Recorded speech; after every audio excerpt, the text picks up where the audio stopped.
Okay, I'm getting married. And it's still kind of funny to say it out loud because it's something that I truly never thought I would do. I do love celebrating love, but from my experience, I would relate weddings to spending a lot of money, inviting hundreds of people, buying an expensive, huge dress that you're gonna wear once. So it just never really excited me in any way. But here we are. And yeah, the funny thing is that I'm excited about it. But why am I recording this video?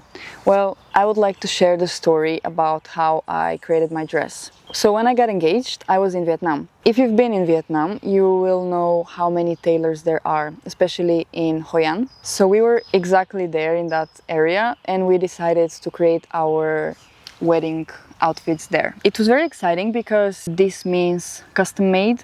So they would create the design you want, they will make it the size you want, and they will make different changes if something is off. When I wanted to create the dress, I knew a few things.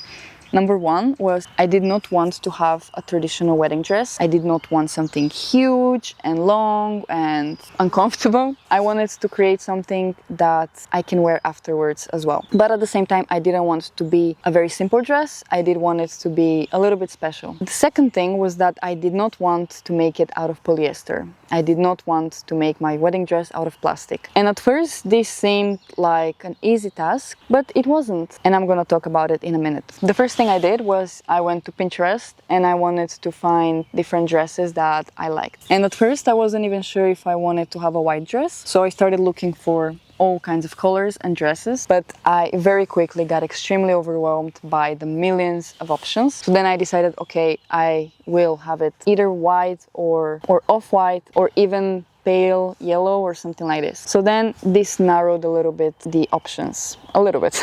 I was scrolling for a week and then I picked my 5 to 10 favorite ones. And then I started one by one checking, is it too simple or is it a bit too complicated or is it just perfect?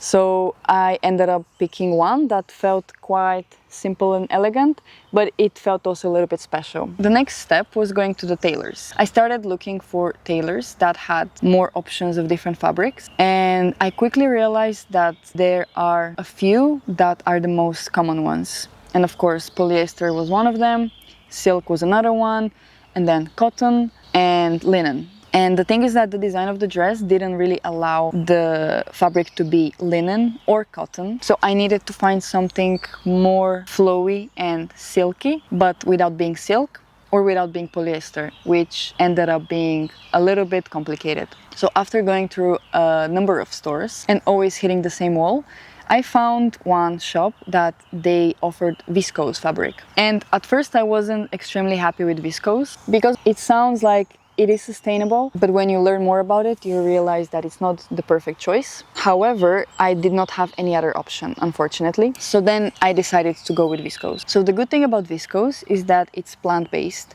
and it's made out of wood pulp, which makes it biodegradable. It doesn't shred microplastics when you wash it, which is also good. And it has silk-like drape and feel, which is why people often suggest it as a silk alternative. However, the production... squirrel!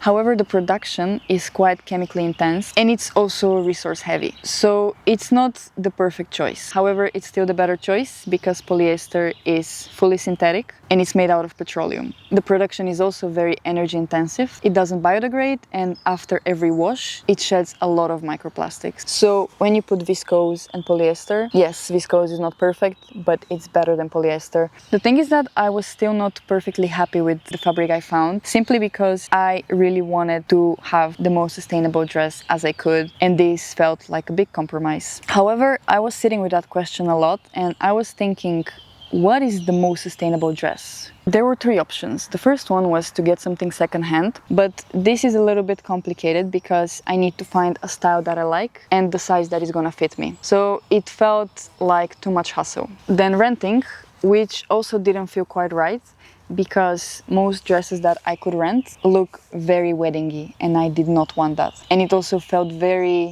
it just didn't feel special enough. The last option was to spend thousands of euros on a sustainable wedding dress, which I could not do. It's just silly for me spending so much money for an item that I'm gonna wear once just didn't feel right. And most of the wedding dresses I found were also quite weddingy. And the thing about sustainability that I experience over and over again is that it's never perfect. It is a series of choices that we make with the options that we have in front of us, and often also with lack of information. We cannot know everything, and we cannot do the perfect thing absolutely every single time, and that's okay. The thing I actually ended up loving about my dress is that the design makes it very wearable. I intentionally wanted that dress to look the way it does because I want to be able to wear it after the wedding. Made to order means no overproduction. This dress was specifically made for me, to my measurements and the design I wanted. This means that there were no surpluses and no unsold stock. The dress was also made by skilled people at a local business in Vietnam, and the results were honestly excellent. The next one is that it costs the fraction of what I would have spent on a wedding dress. My dress was 160 euros, and I love it.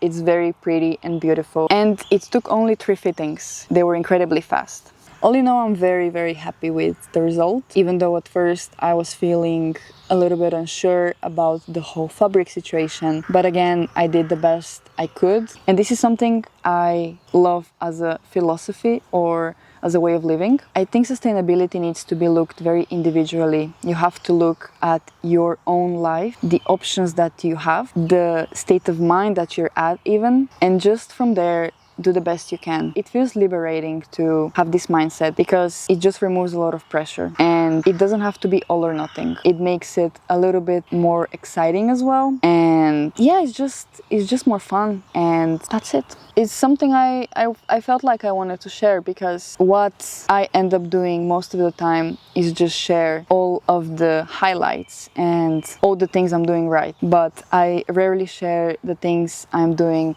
wrong or not as perfect. I feel a little bit sick and tired of portraying this perfect sustainability lifestyle because I don't have it, and I don't think anybody has it, and I think that's fine. We don't really have to be perfect to create a change, and it's just also removes so much pressure from you and from your life. I just want to end up by saying, just do what you can, do what brings you joy, and at the same time doesn't harm others or the planet as much as you can. The thing is that being alive automatically means I'm hurting the planet one way or another. I do have a footprint, and it's never gonna be zero. It's gonna be zero once I die. So up until then, I'm just gonna try to reduce my footprint as much as I can, and the rest of the time try to enjoy my life. I would love to hear your thoughts about the whole subject of living sustainability perfectly. Thank you for watching, and I'm getting a lot of bites, so I have to leave now.